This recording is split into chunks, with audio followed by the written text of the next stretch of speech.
Assalamualaikum warahmatullahi wabarakatuh. Selamat pagi. Selamat datang kembali di video topik mata kuliah akuntansi manajemen. Video ini akan membahas suatu topik akuntansi manajemen yang saya rasa sering ya dijadikan sebagai salah satu topik utama terkait dengan akuntansi manajemen, yaitu standar costing. Nah, standar costing ini adalah topik atau cabang akuntansi manajemen yang biasanya kita berbicara tentang bagaimana seorang manajer memastikan bahwa kinerja itu sudah sesuai dengan standar. Jadi jika teman-teman sudah melihat video sebelumnya, misal tentang budgeting yang sama, jadi di mana seorang manajer mengevaluasi kinerja perusahaannya menggunakan budget. Nah, sekarang kita akan melihat bagaimana ketika sebuah perusahaan mengevaluasi kinerja perusahaannya menggunakan standar costing. Baik, topik yang akan kita bahas pada video kali ini, kita akan berfokus kepada dua topik utama terkait dengan standar costing, yaitu pertama adalah cara menghitungnya. Jadi apa sih cost produk standar itu maksudnya apa? Dan yang kedua adalah analisis varians. Nah, jadi saya tadi bicara tentang bagaimana standar costing itu digunakan untuk menilai kinerja perusahaan, apakah bagus atau kurang. Nah, cara menilai tersebut dapat dilakukan menggunakan metode ini, yaitu analisis varians. Baik, nah kita sekarang bicara tentang standar cost ya. Nah, jadi standar cost itu biasanya beda dengan budget ya. Budget itu kan biasanya keseluruhan ya. Contohnya penjualan dalam 1 tahun. Itu atau misalnya pengeluaran dalam 1 tahun budgetnya adalah berapa totalnya. Bahkan kalaupun misalnya ada yang menggunakan flexible budget itu adalah budget yang disesuaikan tergantung perusahaan memproduksi berapa unit atau menjual berapa unit. Bahkan flexible budget pun tetap ketika perusahaan menggunakan budget itu dia membandingkan total budget dengan total pengeluaran misalnya, atau total budget dengan total penjualan dalam satu periode. Tapi kalau analisis kinerja, evaluasi kinerja menggunakan standar costing, itu biasanya menggunakannya adalah per unit. Jadi untuk satu unit itu standarnya perusahaan itu mengeluarkan berapa uang, sehingga itu adalah standar pengeluaran untuk menghasilkan suatu produk. Nah, jika misalnya standarnya itu kurang, misalnya standarnya itu kurang, standarnya kurang, realisasinya kurang, berarti produk itu dapat diproduksi secara lebih efisien. Dan sebaliknya, jika misalnya realisasi untuk menghasilkan suatu produk itu ternyata lebih besar daripada standar, itu berarti ada kinerja saat ini perusahaan itu yang tidak seefisien yang diharapkan. Nah, jadi standar untuk suatu produk itu adalah target perusahaan ya. Target perusahaan harapannya kalau perusahaan itu efisien dan efektif dalam operasionalnya, maka pengeluarannya ya cukup segitu untuk menghasilkan suatu produk. Nah, mungkin gampangnya kita pakai contoh ya. Kita pakai contoh. Nah, ketika kita bicara tentang standar cost suatu produk, itu sebenarnya terdiri dari dua unsur, yaitu standar yang terkait dengan kuantitas, lalu standar yang terkait dengan harga. Nah, terkait dengan kuantitas, standar kuantitas itu bicara tentang jumlah input atau penggunaan bahan baku yang digunakan untuk memproduksi satu unit output. Contohnya apa? Contohnya teman-teman adalah memiliki perusahaan yang memproduksi botol air dalam kemasan. Nah, standar teman-teman kalau memproduksi satu botol air dalam kemasan itu ya jumlah air yang terkonsumsi itu pas 600 ml. Misalnya ya, satu botol 600 ml. Jadi teman-teman adalah kalau memproduksi satu botol air dalam kemasan ya pas 600 ml. Jangan sampai lebih dari 600 ml. Loh, emang bisa Bu lebih? Bisa. Misalnya ternyata proses pengisiannya itu tidak akurat ya, sehingga pasti setiap ngisi satu botol itu pasti ada air yang bluber keluar. Jadi misalnya satu botol itu ternyata 610 ml karena ada air yang blubernya itu. Nah, itu artinya proses pengisian botolnya tidak efisien, sehingga air untuk memproduksi satu botol produk itu ternyata air yang habis lah, air yang tergunakan perusahaan itu lebih dari 600. Artinya proses pengisian air di botol itu tidak efisien. Nah, itu contoh standar kuantitas. Baik, selanjutnya standar harga ya. Jadi standar harga itu nilai yang harus dibayarkan untuk dapat memperoleh dan menggunakan suatu input. Jadi misalnya, kembali ke contoh botol air tadi. Botol air ya. Jadi jadi inputnya botol air itu kan air ya, air per inputnya adalah air. Nah, sekarang pertanyaannya, untuk perusahaan itu bisa memperoleh 600 ml air yang akan masuk ke botol, itu per milinya atau per 10 mili, pokoknya per satuannya, per 1 mililiter air itu perusahaan mengeluarkan berapa uang untuk dapat memperoleh per mililiter air itu. Nah, jadi itu namanya standar harga. Jadi berapa uang harga yang harus dibayarkan oleh perusahaan untuk dapat per mililiter air. Nah, contohnya di sini standar perusahaan itu adalah, misalnya standar itu perusahaan itu dia menentukan hasil survei ke kompetitor, survei ke produsen, berbagai jenis produsen air, atau survei benchmarking dan sejenisnya, diketemukan bahwa yang ideal itu ya kalau untuk air dalam kemasan yang berkualitas sesuai dengan kualitas yang diharapkan perusahaan itu ya per 1 mililiter air itu harganya Rp2 standarnya. Itu standar perusahaan.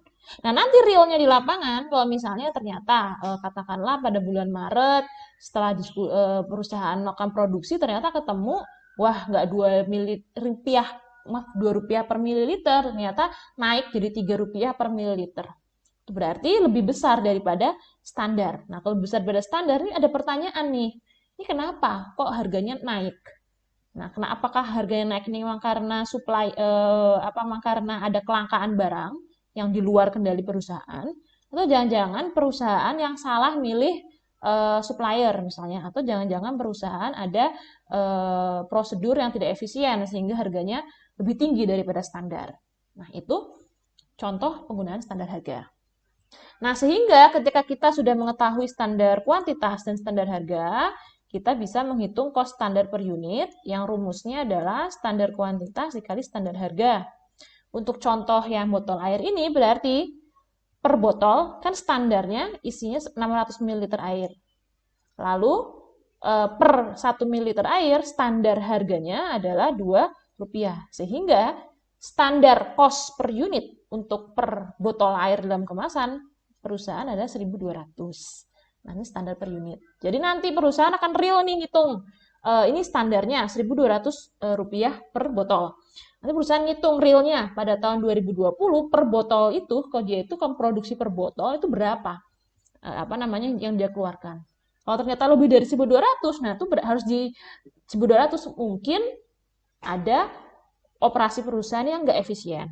Atau bisa juga lebih dari 1.200 emang karena lagi apes, harga-harga lagi pada naik sehingga di luar kendali perusahaan. Nah, jadi ketika ada standar seperti ini perusahaan bisa semacam warning lah, lampu merah, bukan lampu merah ya, lampu kuning, warning lampu kuning ini kapan perusahaan harus mengecek kondisi operasionalnya, apakah sudah bagus, apakah masih bisa diperbaiki lagi, atau memang ya saat ini masih seperti itu. Jadi atau bisa juga hasil kesimpulannya adalah sebenarnya ini bisa lebih bagus, cuman sekarang mungkin masih belum bisa, sehingga nanti ke depannya mungkin bisa dikembangkan.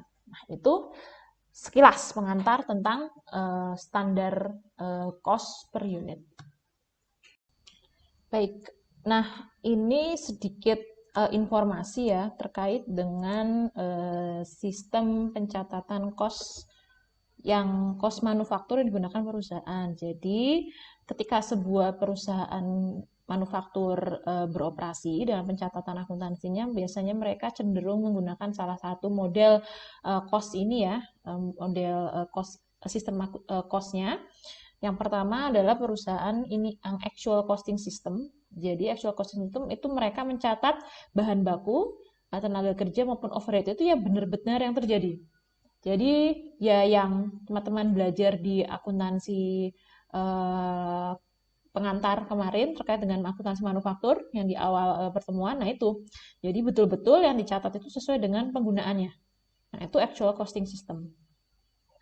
Nah, yang kedua adalah normal costing system. Jadi normal costing system itu menggunakannya adalah untuk bahan baku dan tenaga kerja langsung karena asumsinya itu mudah ya dalam pelacakannya. Maka yang dicatat itu betulan yang sesuai penggunaannya, sesuai yang terjadi. Nah, tapi untuk overheadnya itu menggunakan budget. Nah, ini juga overheadnya jadi bukan overhead yang betul-betul terjadi, tetapi overhead yang sudah di budget begitu. Nah, ini juga termasuk sistem yang sering digunakan oleh perusahaan ya, terutama untuk akuntansi keuangan gitu ya, sering menggunakan ini.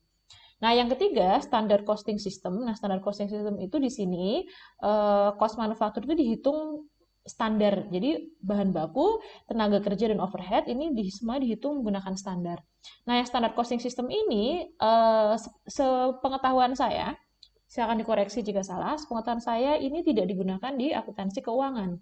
Ini hanya digunakan di akuntansi manajemen. Jadi hanya digunakan untuk pelaporan internal saja. Tapi kalau pelaporan eksternal, pelaporan keuangan eksternal biasanya menggunakan actual costing system atau normal costing system. Nah, standar costing yang kita pelajari di video ini biasanya hanya digunakan untuk akuntansi manajemen saja. Nah, baik. Bu, dari tadi ngomongin standar. Jadi kalau sesuai dengan standar atau bisa lebih hemat daripada standar itu berarti kinerjanya efisien. Tapi jika pengeluaran yang lebih dari standar berarti ada hal yang masih bisa dikembangkan. Nah, pertanyaan saya, itu standar yang buat siapa? Dan buatnya itu bagaimana? Nah, ini yang akan kita bahas di slide ini, siapa yang menentukan standar, dan mungkin hal atau informasi apa yang harus diperhatikan terkait dengan standar. Baik, pertama, standar kuantitas. Nah, standar kuantitas itu kita bicara tentang untuk memproduksi satu barang itu berapa bahan baku yang dibutuhkan. Nah, bicara tentang topik ini tentunya yang paling memahami adalah bagian produksi atau engineering ya, tergantung bentuk perusahaan apa, produknya apa. Kalau misalnya itu bakery ya mungkin bagian dapur. Nah, tapi kalau misalnya perusahaan manufaktur teknologi mungkin engineering, atau kalau misalnya perusahaan manufaktur mebel, produk-produk kayu, ya mungkin pengrajin yang betul mengerjakannya. Itu mereka yang mengetahui. Jadi untuk memproduksi satu produk itu berapa kuantitas bahan baku yang idealnya. Jadi sebenarnya itu kalau saya hemat, saya efektif, saya efisien itu berapa toh bahan baku yang diperlukan. Berapa bahan baku yang dikonsumsi sehingga satu produk itu bisa jadi. Nah, yang paling mengetahui adalah bagian produksi. Entah itu bagian dapur, engineering, pengrajin, atau bagian tersebut. Nah, mereka lah yang memberikan seharusnya, dalam tanda petik mereka seharusnya memberikan informasi terkait dengan berapa standar kuantitas yang terbaik bagi perusahaan. Nah, baru nanti saran atau masukan dari bagian produksi ini nanti yang akan direview oleh manajemen, lalu nanti manajemen yang meng-ACC lah ya, meng-ACC dengan mungkin ada sedikit revisi begitu. Nah, Bu, tapi apakah harus bagian produksi? Misalnya kalau manajer langsung menentukan itu gimana? Berarti kalau manajer yang menentukan itu namanya top down ya, top down approach, berarti langsung manajer memberi instruksi standarnya berapa. Itu bisa, tetapi juga ada kekurangan utamanya adalah apakah itu realistis bagi perusahaan atau tidak. Karena salah satu kriteria standar yang baik itu realistis. Jadi memang memotivasi perusahaan untuk menjadi lebih baik, tapi juga harus realistis. Jangan sampai manajer menentukan standar yang terlalu susah. Nah, standar terlalu susah dan tidak realistis, akibatnya nanti bagian produksi istilah apa ya, banyak motong bahan baku, motong tenaga kerja, yang akibatnya kualitas barang malah jadi turun dan malah berdampak buruk bagi kinerja dan reputasi perusahaan secara keseluruhan. Jadi harus hati-hati dalam menentukan standar kuantitas. Yang kedua, standar harga. Nah, standar harga ini yang menentukan biasanya bersama-sama antara bagian produksi, bagian operasi, bagian pembelian, personal, dan akuntansi. Jadi bisa diskusi bersama. Kenapa? Standar harga ini ada dua ya.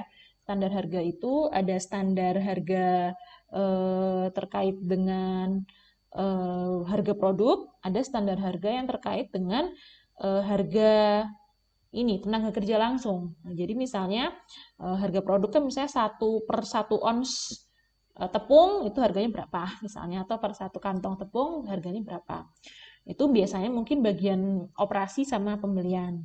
Tapi misalnya kalau tenaga kerja, misalnya 1 jam tenaga kerja, atau kalau supervisor mungkin 1 bulannya itu berapa toh mereka harus dibayarnya. Misalnya karyawan tuh per 1 jam itu dibayar berapa. Nah, itu adalah diskusi antara bagian operasi, personal, dan akuntansi juga. Begitu. Nah, hal yang perlu diperhatikan dalam menentukan standar, saya tadi sudah sebutkan ya, yang pertama itu realistis, bukan. Yang pertama itu memotivasi perusahaan untuk menjadi lebih baik. Jadi, jangan membuat standar itu ya standar yang sama dengan kinerja perusahaan saat ini, gampangnya gitu ya. Jadi kinerja perusahaan saat ini dari dulu tuh kinerja segitu-segitu aja, sehingga standarnya udah segitu-gitu aja. Nah, jangan seperti itu. Jadi data historis tuh boleh dipakai, tapi jangan jadikan itu satu-satunya basis. Jadi jangan, dari dulu kan selalu segini Bu kinerjanya, makanya standarnya segini. Jangan. Jadi lebih baik dibuat sedikit lebih susah jadi untuk memotivasi kinerja perusahaan. Tapi jangan terlalu susah untuk dicapai juga, jangan sampai. Jadi harus tengah-tengah. Jadi harus memotivasi perusahaan, tapi juga tetap harus realistis. Jadi saat ini belum tercapai, tapi kalau perusahaan itu efisien, bisa kok tercapai. Nah, jadi untuk masih realistis lah untuk dicapai perusahaan. Realistis untuk dicapai dan tidak mengurangi kualitas produk. Nah, itu yang diperhatikan dalam menentukan standar. Baik, selanjutnya mungkin lebih mudah jika kita menggunakan contoh ya, biar tidak hanya membahas secara teoritis saja. Tapi, oh ya, satu lagi yang lupa sebelum membahas contoh. Jadi dari tadi saya bicara tentang konsep standar ya. Nah, sekarang pertanyaannya, menggunakan standar itu untuk evaluasi kinerja itu seperti apa ya? Nah, caranya adalah dengan menghitung apa yang kita sebut sebagai variance. Jadi sama seperti budget ya, budget mungkin teman-teman sudah melihat video materi tentang budget. Jadi jika budget itu sesuai atau tidak dengan nilai yang sudah dianggarkan. Kalau selisihnya lebih kecil itu bagaimana? Kalau selisihnya lebih besar dari budget itu bagaimana? Untuk varian standar itu juga sama. Jadi ketika ada selisih antara nilai antara standar dengan data real yang terjadi di lapangan, itu adalah variance. Variance itu sendiri terbagi jadi dua, yaitu yang kita sebut sebagai unfavorable variance dan favorable variance. Nah, unfavorable variance berarti variance yang ya tidak varians yang negatif lah ya, yang tidak varians yang dianggap kurang baik, itu adalah situasi di mana ketika harga, berarti varians standar harga, dan atau penggunaan kuantitas, berarti varians standar kuantitas, lebih besar daripada standar. Jadi ketika real itu lebih besar daripada standar, itu adalah unfavorable variance. Contohnya apa? Contohnya kembali ke contoh yang air tadi. Air mineral itu contoh sudah saya berikan, standar itu 600 ml air untuk satu botol, ternyata penggunaan real di lapangannya adalah 620 ml per botol. Berarti kuantitas yang digunakan untuk per satu botol itu lebih besar daripada standar. Itu unfavorable variance. Harga juga sama. Kalau di standar harga itu sudah ditentukan per air per 1 ml itu Rp2, ternyata real di lapangan itu ternyata per mililiter air itu Rp3, berarti harga real lebih besar daripada harga standar. Nah, berarti ini disebut unfavorable variance. Nah, favorable variance berarti kebalikannya, yaitu data real, harga real atau kuantitas real itu lebih kecil daripada standar. Kenapa disebut favorable? Karena asumsinya di situ berarti perusahaan bisa lebih efisien daripada target. Berarti misalnya perusahaan punya target kinerja tertentu, yaitu sesuai dengan standar. Nah, kalau perusahaan bisa lebih kecil daripada standar, berarti perusahaan anggapan bisa lebih menghemat dan lebih efisien daripada target. Itu dianggap favorable atau variance yang positif. Hanya harus hati-hati diperhatikan bahwa ketika nilainya melebihi batas estimasi yang diperkirakan, maka variance sebaiknya diinvestigasi lebih jauh. Dan batas yang diinvestigasi itu tidak hanya yang unfavorable. Yang favorable jika terlalu besar variansnya atau lebih dari signifikan daripada standar, lebih dari batas estimasi tertentu, itu juga harus diinvestigasi. Loh, kenapa Bu? Kan favorable variansnya sesuatu yang bagus, positif. Kenapa harus investigasi? Harusnya kan alhamdulillah perusahaan kinerjanya bisa bagus. Karena ketika variansnya itu terlalu besar atau lebih besar daripada standar, ada dua kemungkinan. Kemungkinan pertama, standar yang dibuat perusahaan itu terlalu gampang.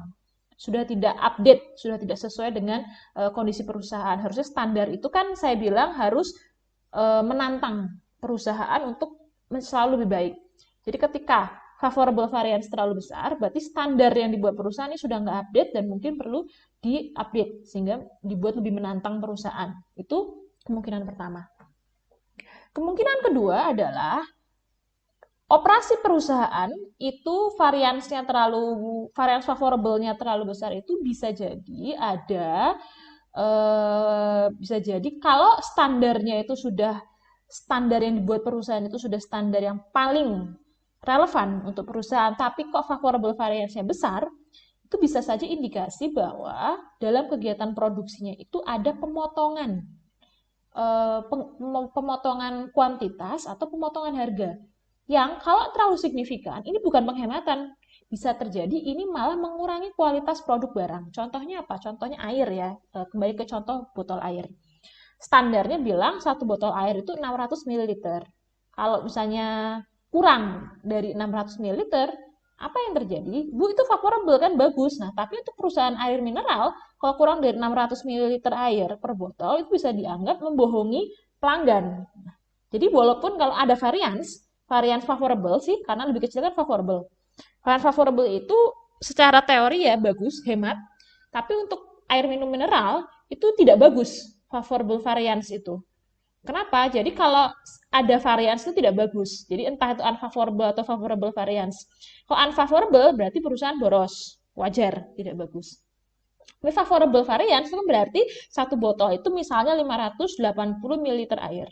Itu berarti perusahaan berbohong kepada pelanggan karena air mineral itu kan tertulis ya 600 ml. Maka harusnya kalau jujur berarti air tersebut memang di dalamnya ada 600 ml. Kalau kurang dari itu berarti kualitas produk berkurang secara signifikan dan berarti perusahaan berbohong dalam tanda petik ke pelanggan. Itu dapat berdampak terhadap reputasi perusahaan dan juga kualitas produk. Jadi varians yang terlalu besar walaupun itu favorable itu juga salah satu lampu kuning ya bagi perusahaan karena bisa saja ada pengurangan kualitas produk yang signifikan sehingga juga harus diinvestigasi. Intinya perusahaan itu bagusnya punya kebijakan menginvestigasi varians yang terlalu besar baik itu unfavorable maupun favorable. Nah, baik, saya tadi sudah bilang kalau hanya teori mungkin pusing, jadi kita coba melihat pakai contoh. Oke, ini adalah ini adalah standar costing untuk perusahaan namanya Blue Cheetos. Jadi perusahaan Blue Cheetos ini adalah perusahaan yang membuat makanan ringan keripik kentang. Keripik kentang, maaf. Makanan keripik jagung. Keripik jagung, perusahaan ini mempunyai standar sebagai berikut. Oke, ini standarnya bisa dilihat secara detail.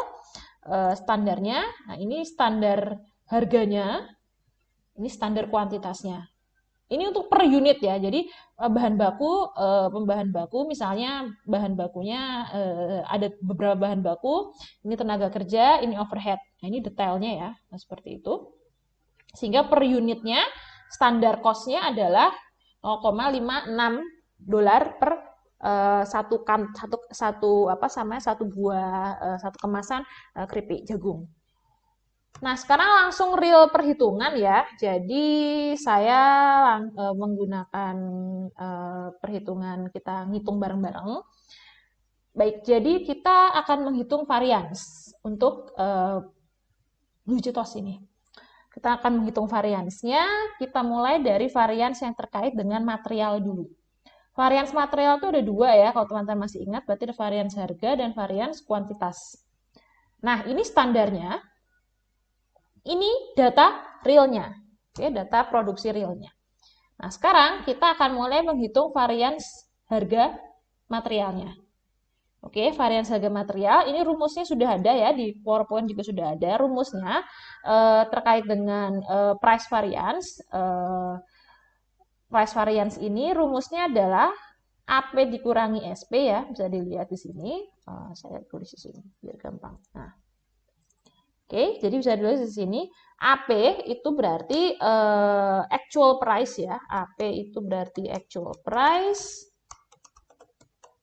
Kalau SP itu berarti standard price. Standard price. Dan EQ itu berarti actual quantity. Nah, seperti itu. Baik, nah sekarang kita masukkan angkanya.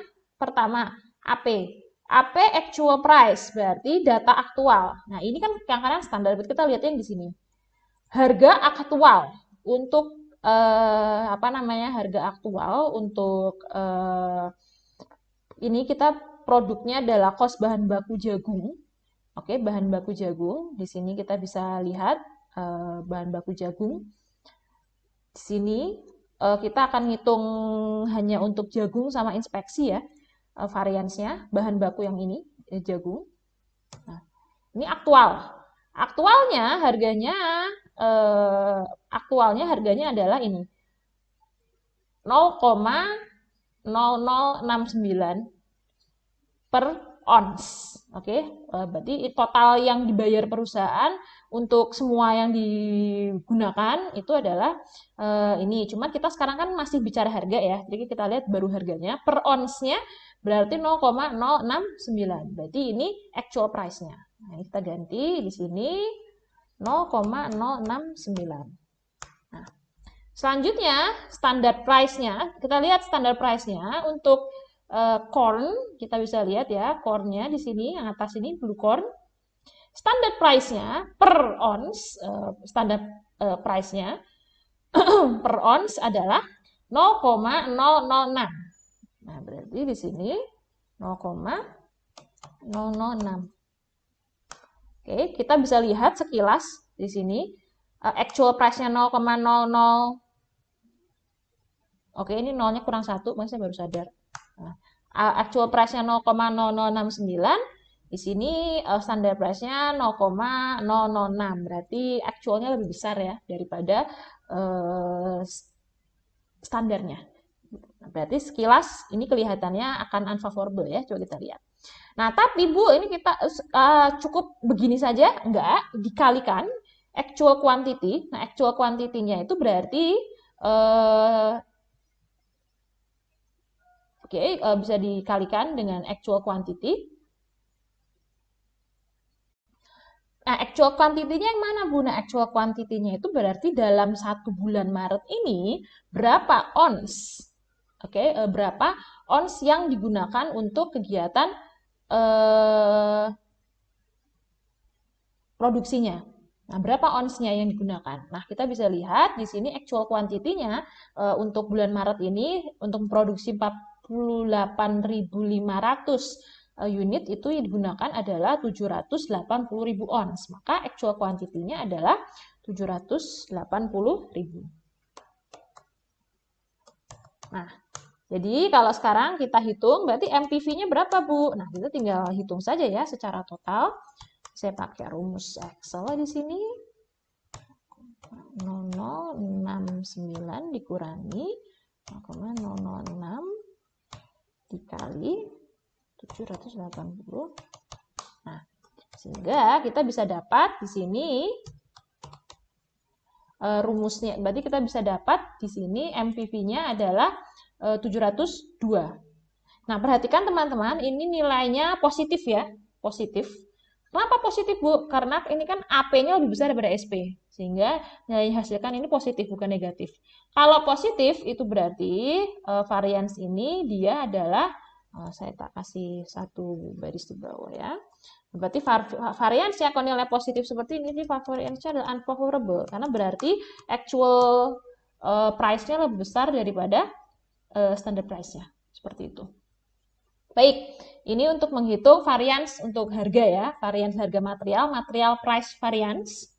Selanjutnya, Bu, ini variansnya kita sudah dapat angka nilai secara ininya ya, nilai secara amount-nya. Tapi kadang-kadang kalau analisis itu kita juga suka pakai persentase. Misalnya perusahaan itu bilang, oh kita itu baru investigasi varians kalau variansnya itu lebih besar daripada 5% misalnya. Dengan kata lain, harus kita jadiin persentase ya. Kita jadiin persentase. Nah, ini salah satu cara untuk jadikan persentase adalah berarti varians.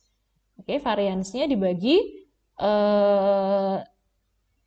kalau ada total SP aja nggak apa-apa, tapi kalau yang di sini total variansnya ini kita kalikan kuantitas, berarti SP dikali EQ. Jadi persentase harga variansnya di sini rumusnya adalah variansnya itu variansnya nilai positif ya, tadi 702 itu dibagi SP-nya tadi berapa? SP-nya tadi 0,006 seperti ini dikali EQ-nya adalah tadi adalah 780.000 ons. Nah, seperti itu. Di sini. Nah, jadi kalau kita hitung sekarang totalnya menjadi, saya pakai rumus 780. Nah, ini ya kalau dijadikan persentase berarti variansnya unfavorable sebesar $702 atau dalam persentase berarti 15%. Gitu. Ini terkait dengan varians harga material. Baik, sekarang selanjutnya kita turun ya. Saya naikkan aja. Oke. Nah, ini selanjutnya sudah harga material saya turunkan. Selanjutnya kita kuantitas material ya.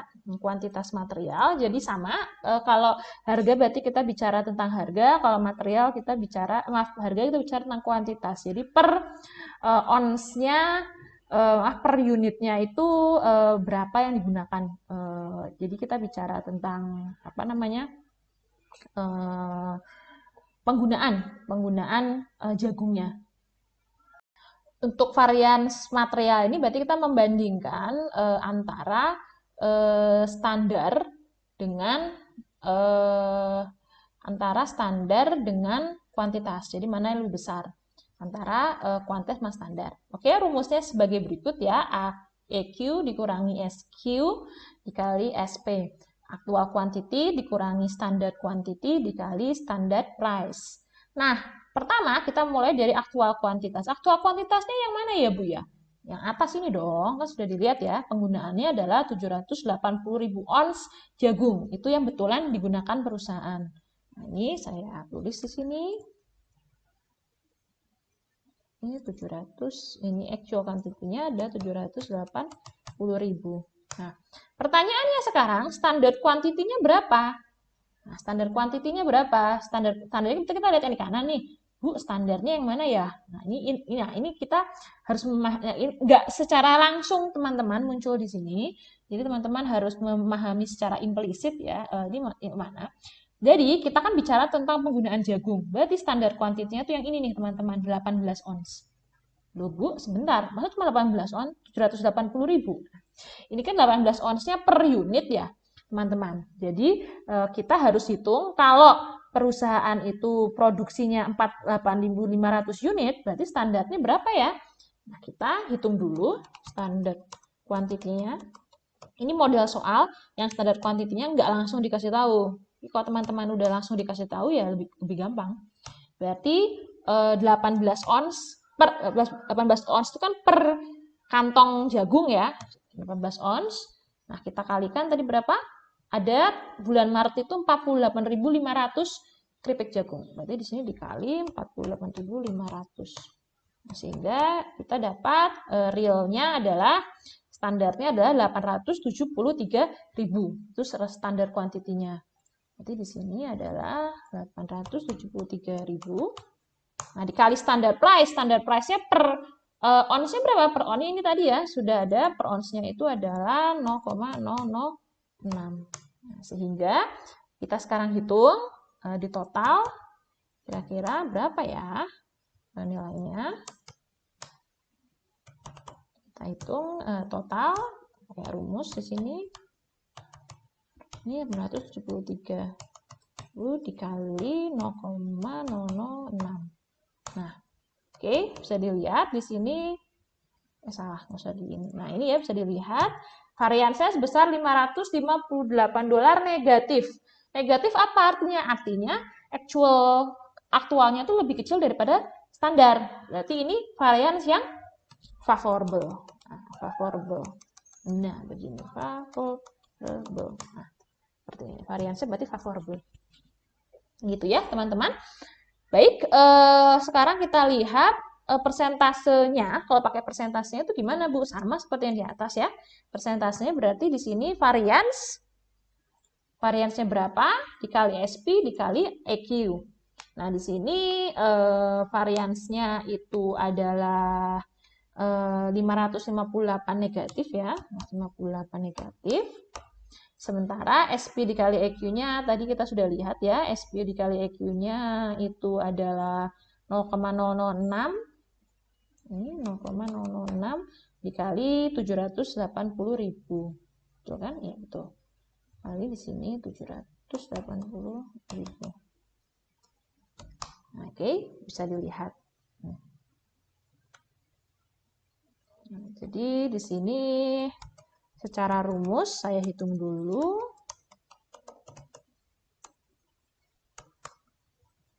Ya, 58 dibagi 0,006 dikali 780. Nah, seperti ini. Ini jadikan persentase. Oke, 11,92%. Bu, ini negatif. Apakah negatif itu ngaruh? Nah, jadi negatif itu menunjukkan berarti ini varians yang favorable. Nah, tapi biasanya perusahaan itu idealnya punya kebijakan itu misalnya variansnya itu pokoknya kalau lebih dari 10%, entah itu favorable atau unfavorable, saya investigasi. Kalau seperti itu berarti ini walaupun favorable harus tetap diinvestigasi. Jadi negatifnya itu menunjukkan ini varians yang favorable gitu. Jadi tetap lebih baik dimasukkan biar nggak lupa. Ini kemarin saya ngitung varians ini favorable atau unfavorable ya. Jadi negatifnya tetap dimasukkan saja untuk mempermudah. Untuk mengingat kemarin perhitungannya seperti apa. Oke, itu tadi varians ini ya terkait dengan ini saya turunkan ke bawah. Itu varians terkait dengan material. Nah, sekarang kita varians terkait dengan rate tenaga kerja. Ini saya turunkan lagi datanya. Oke, kita varians rate tenaga kerja, tapi di sini tenaga kerjanya kita hanya yang inspeksi saja. Kenapa, Bu? Karena datanya adanya inspeksi. Seperti itu. Baik, kita pakai contoh hanya yang inspeksi, walaupun ini sebenarnya ada beberapa jenis tenaga kerja ya, machine operator ada, kita hanya inspeksi saja. Baik, varians rate tenaga kerja ini, rate itu berarti adalah honor ya, honornya tenaga kerja. Sama seperti price kalau material. Nah, rumusnya labor rate variance atau LRV ini ya actual rate, actual price lah sama, actual rate dikurangi S berarti standar ya, standar rate dikali AH itu berarti actual hour ya. Biar nggak lupa saya tulis di sini actual rate SR ini standard rate, AH ini berarti actual hour, berarti jam kerjanya lah ya, seperti itu. Atau kalau karyawannya itu pakainya bulan ya mungkin actual month atau seperti apa. Baik, sekarang kita coba masukkan rumusnya. Pertama actual ini ya, kita actual rate-nya sesungguhnya yang beneran dibayarnya di sini ya, yang atas ini data aktualnya 7,35. Jadi actual rate-nya di sini 7,35. Standar rate-nya kita lihat untuk inspeksi itu standar rate-nya adalah $7 per jam. Berarti ini adalah 7. Nah, 7. Nah, actual hour-nya berapa, Bu? Actual hour-nya di sini adalah 360 jam. Berarti di sini 360. Jadi, sekarang kita hitung pakai rumus. Berarti 7,35 dikurangi 7 lalu dikali 360. Sehingga dapat di sini adalah labor rate variance-nya sebesar $126 positif, berarti ini variance-nya unfavorable. Oke. Kenapa? Karena actual rate-nya lebih besar daripada standard rate. Baik, langsung saja. Selanjutnya adalah variance rate ya. Variance rate ini sama lah ya rumusnya dengan yang sudah kita bahas di atas. Berarti di sini adalah 126 variance-nya. SP-nya tadi SP-nya ini berarti ini ya, SP ini berarti sama lah saya ini saya terjemahkan dulu biar nggak bingung. SP ini maksudnya ini ya. Rate ya, standar rate. Ini berarti AH ini actual hours. Nah, berarti di sini nih standard rate, ini actual hours. Ya, gampang. Oke, standard rate-nya tadi ini 7. Actual hours-nya tadi ada 360. Nah, jadi kita hitung sekarang.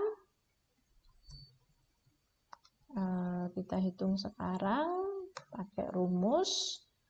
Ini 126 dibagi, kali bagi 7 dikali 360.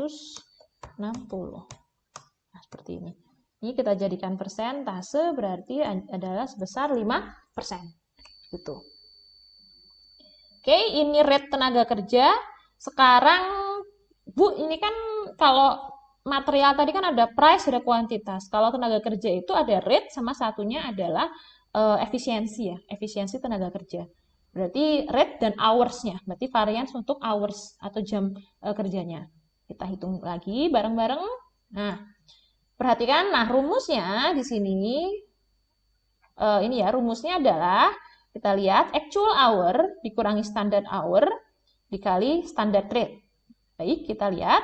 Pertama, kita hitung langsung actual hour-nya. Actual hour-nya sudah ya, total untuk bulan Maret itu ada 360 jam. Sehingga di sini kita langsung tulis 360 jam. Nah, sekarang pertanyaannya standar hour-nya. Standar hour-nya di sini kita lihat, ada nggak standar hour-nya? Ada, Bu, machine operator, inspektor. Standar hour-nya itu adalah 0,007 jam per unit. Jadi sama seperti di atas ya, kita hitung dulu. Ini kan unit yang diproduksi 48.500 unit. Berarti untuk standar hour untuk inspektor itu adalah 0,007 dikali, di situ ada 48.500 unit. 48.500 unit. Berarti berapa ya? Berarti sebanyak 0,007 dikali 48.500 unit. Oke, berarti ini saya 339,5 jam ya. Berarti di sini saya masukkan 339,5 jam. Nah, seperti itu. Lalu standar rate-nya di sini kita sudah punya adalah standar price ini inspektor ya, berarti 7, sama seperti yang sudah kita pakai di hitungan tadi, ini 7. Nah, seperti ini. Sehingga sekarang kita hitung. Oke, kita hitung di sini. Kita hitung di sini, ini 360 dikurangi 339,5 kali 7. Oke, bisa dilihat di sini rate ini variansnya juga positif karena actual hour-nya lebih besar daripada standar, berarti ini variansnya unfavorable. Oke, terakhir kita hitung persentasenya. Variansnya adalah di sini 143,5. Standarnya oke, di sini harusnya masih sampai, saya bilang maaf, standar rate. Ini AH, ini juga SR, ini AH. Oke. Nah, ini kita hitung standar rate-nya tadi adalah ini 7. Jamnya itu actual hour-nya 360. Nah, seperti ini. Jadi, kita sekarang, oh ini bukan rate, maaf, saya belum perbaiki ininya. Efisiensi ya,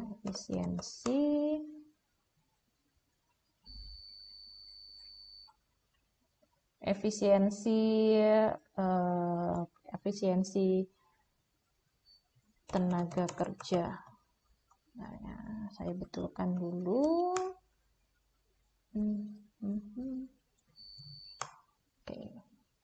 Oke, sekarang kita coba, berarti berapa nilainya? Kita kali saja di bawah ya, biar karena nggak ada tempat. 143,5 dibagi 7 dikali 360. Nah, seperti ini ya, kita jadikan persentase seperti berarti variansnya unfavorable sebesar 5,69% dari standar gitu. Oke, ini ya terkait dengan perhitungan. Jadi ini perhitungan analisis varians ya untuk aplikasi yang tadi saya jelaskan. Nah, teorinya sekarang tadi sudah saya jelaskan ya. Kok favorable ini berarti apa? Langkah unfavorable maka harus bagaimana menilainya? Favorable juga seperti apa? Untuk detail bisa lihat di PowerPoint ya. Sudah semuanya sudah, hasil perhitungannya juga ada di file PowerPoint, bisa dilihat secara lebih detail. Begitu. Baik, sedikit informasi tambahan ya, yang menentukan rate-nya itu siapa. Untuk tenaga kerja menentukan rate standar price, standar rate itu biasanya adalah pihak eksternal di luar perusahaan. Jadi biasanya ini di luar kendali perusahaan.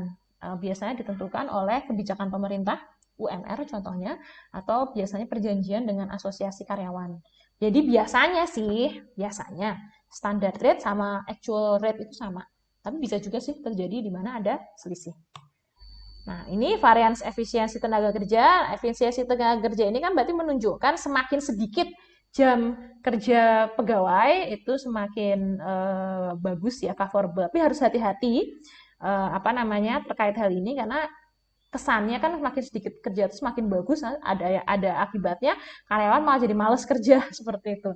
Jadi kayak malas kerja, unit produksinya maka berkurang, atau jangan-jangan karyawan malas kerja, unitnya tetap, itu bahaya karena bisa terjadi kualitas barang jadi jelek karena jumlah barang yang diproduksi tetap banyak, tapi kok jumlah jamnya kok signifikan banget berkurang di bawah standar. Nah, ini berarti karyawannya bisa aja pokoknya cepet deh, karena semakin cepat penilaiannya semakin bagus. Jadi karyawan malah nggak teliti ngerjain, malah akibatnya mengurangi kualitas produk. Jadi harus hati-hati ketika menilai kinerja menggunakan varians. Oke, baik. Saya rasa cukup sampai di sini. Untuk materi selanjutnya untuk tugas bisa dicoba dikerjakan dan pertanyaan dapat disampaikan di sesi diskusi.